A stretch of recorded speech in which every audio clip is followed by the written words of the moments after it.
There are a lot of reasons why you might have been playing a game a lot in the past and haven't really played it in a while, but you're ready to come back to it. Maybe you were playing Dungeons and Dragons when it was first coming out. Maybe you played a lot in high school or college, but life has gotten in the way. Maybe there's an ongoing worldwide pandemic. There are a lot of reasons.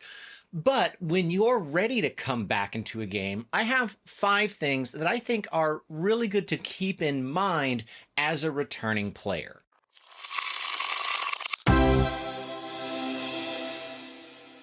First off, if you're coming back to a game, whether it's a ttrpg or maybe like a tabletop tactical game, like with the new edition of Warhammer that's coming out, that I am very excited for, the first thing that I think you should really look at is just check out what's new. Hop online or talk to somebody at your local gaming store and figure out what's different in broad strokes from when you used to play. Is there an entirely new edition, or maybe several new editions that have come out since you used to play? And are you looking at jumping into the latest edition, or are you going to try to find a group that can play the old edition that you're used to? Maybe the edition hasn't changed, but there's been new supplements and rules clarifications, that the meta has changed, or that a bunch of errata has come out. Not erotica, maybe erotica.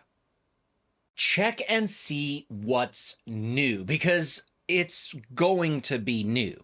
Even if there isn't a new edition, things are going to be different, and it's a good idea to see what has come out, especially the stuff from the publisher. As you get into the game, I think it's important to give yourself time to relearn how to play.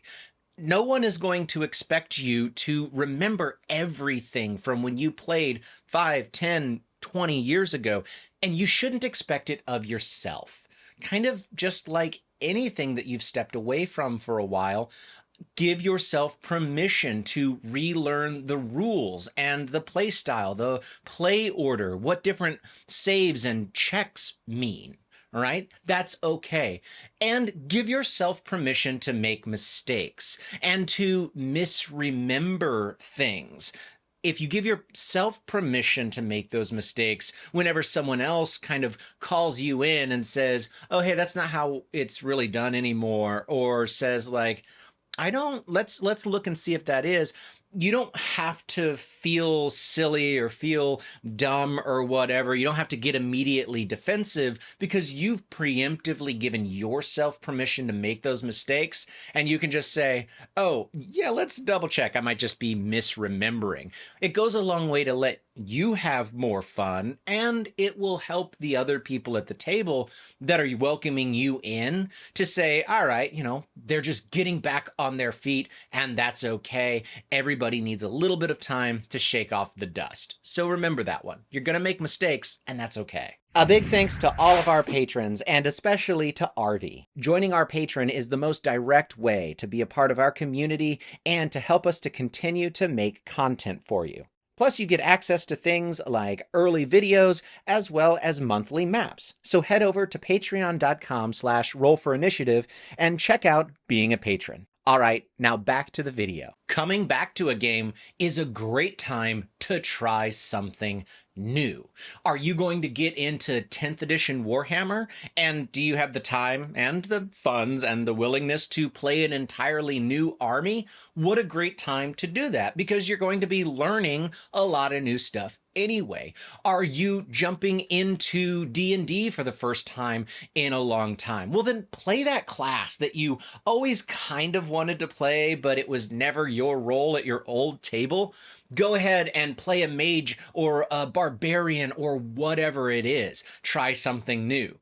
Maybe you want to try something new by jumping back into a game in an entirely new role. Did you always used to have to be the DM for your old game?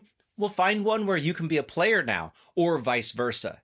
And if you're coming back to tabletop gaming in general, and you're interested in finding a new system entirely, we have a lot of videos that are system reviews, as well as some comparisons if you're looking for something new other than the big 2 or 3. You can check those videos out and see if something is perfect for you. Next, just be open to change. I kind of said this with my first point in figuring out what's new, but really be open to that change. Just because a developer came out with a new edition doesn't mean that your edition was wrong, and it doesn't negate the fun and good times that you had playing that old edition. And maybe you just want to play that old edition again. That's great. But if you're coming back to a game and you're going to play in those new additions that you discovered, just be open to the change. Changes happen for reasons, and it's not always because things were bad the way that they were. Just allow yourself to have fun, allow yourself to learn those new things, and embrace the game as it's grown and changed. And you can grow and change right along with it. And that can be sometimes a little frustrating, yeah, or even scary, but you're going to make a lot of new friends, and you're probably going to fall in love with the game all over again. Which brings me to the last point of remember why you loved the game so much. Even if you haven't played a game of D&D in 20 years, you're coming back to it, and you have special and wonderful memories of playing that old game. The new game isn't going to be the same, but you can build new, special, fun memories. And everybody at the table loves the game, just like you do. Whether they've been playing it the entire time, or they're newer to the game than you, but possibly playing it longer, depending on how long it's been since you've played, everyone at this table loves the game. So remember that and allow yourself to build these new fun memories. Different memories, yes. Not better memories, not replacing old memories, just new, different memories that you can cherish and love for a long time to come as you come back to these games that are so special to all of us. So have you taken a long break from games and then come back to them? What helped you get back into the game and still enjoy it and love it just as much? Did you struggle with the things that were new, or did you embrace the change and allow yourself to be wrong and still have a good time? Or did you find that it was a little bit of a mix of the two of them? It was fun sometimes and frustrating other times. I'd love to hear about your experiences returning to games in the comments below. Thanks so much for watching the channel, and until next time, I'm Ryan, and this is Roll for Initiative. Bye.